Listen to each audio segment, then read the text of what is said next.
നമ്മുടെ 5 മിനിറ്റ് കാതുകുത്തൽ ചടങ്ങ്. എന്തോന്ന് ചടങ്ങ്?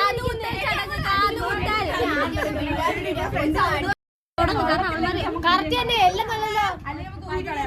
എടി വളഞ്ഞു പോകല്. എടി ഫ്രണ്ട് വന്ന് അടിയടി. ഈ മനസ്സ് കാണാതെ പോകല്. ഈ മനസ്സ്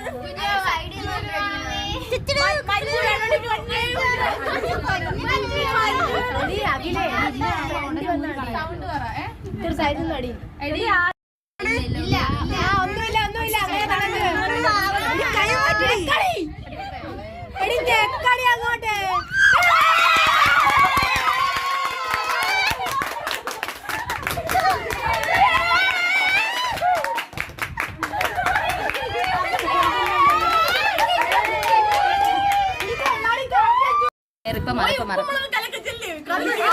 കര